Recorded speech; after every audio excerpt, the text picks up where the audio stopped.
कहते हैं एक पिता के कंधे पर जवान बेटे की अर्थी का बोझ दुनिया का सबसे भारी बोझ होता है।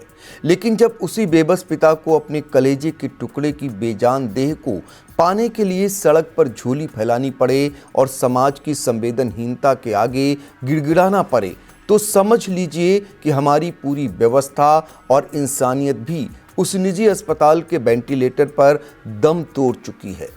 नमस्कार, आप देख रहे हैं आई इंडिया और मैं हूं डॉक्टर पंकज सिंह गौर। दरअसल उत्तर प्रदेश के बरेली से आई यह हृदय विदारक तस्वीर न केवल आंखों में आंसू लाती है, बल्कि रूह को भी इस कड़वे सच से रूबरू कराती है कि आज के दौर में मौत भी मुफ्त नहीं है।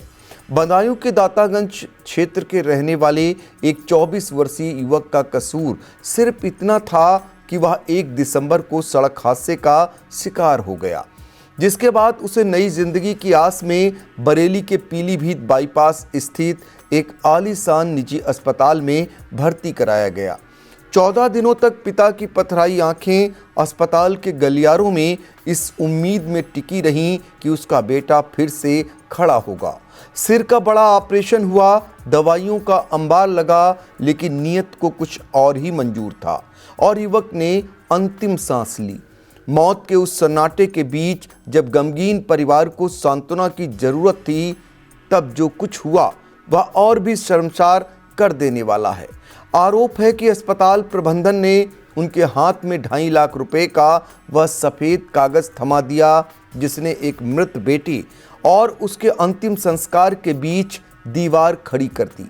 बेबस पिता ने जब हाथ जोड़कर बिल चुकाने में असमर्थता जताई, तो संवेदनाओं के बजाय उन्हें पैसे नहीं तो लाश नहीं का वह पत्थर दिल जवाब मिला, जिसने एक बाप को सड़कों पर भीख मांगने पर मजबूर कर दिया।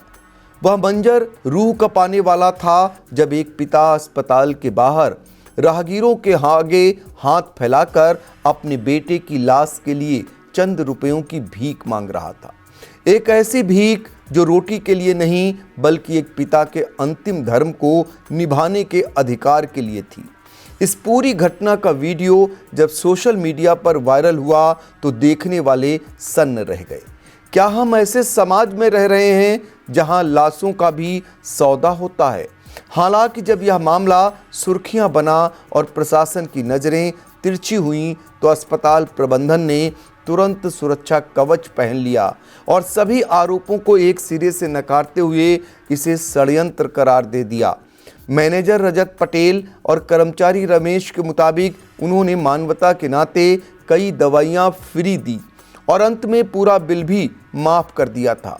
उनका कहना है कि अस्पताल के भीतर या बाहर किसी ने भीख नहीं मांगी और सीसीटीवी कैमरों की दुहाई दी जा रही है।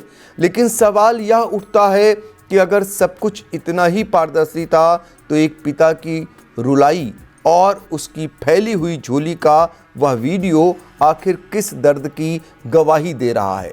क्या कोई पिता अपने जवान बेटे की मौत के शोक को भुलाकर महज बिल माफ़ी के ड्रामे के लिए सार्वजनिक रूप से अपमानित होना चुनेगा? बरेली की यह घटना निजी अस्पतालों की उस कार्यशैली पर एक गहरा घाव है, जहां मरीज को केवल एक कैश मेमो समझा जाता है और जहां मरीज का खर्च चुकाने की ताकत न होने पर मरे हुए व्यक्ति की गरिमा को भी बंधक बना लिया जाता है। प्रशासन भले ही जांच की बात कहे और अस्पताल अपनी बेगुनाही के सबूत पेश करे, लेकिन सड़क पर बिलखते उस पिता की छवि ने यह साबित कर दिया है कि आधुनिक चिकित्सा विज्ञान ने जहां असाध्य रोगों का इलाज तो खोज लिया है, लेकिन लालच और संवेदनहीनता की बीमारी का कोई उपचार आज भी किसी वेंटिलेटर के पास नहीं है। फिलहाल इस पूरी खबर पर आपकी अपनी नज़र क्या है? कमेंट बॉक्स में जाकर आप भी रख सकते हैं।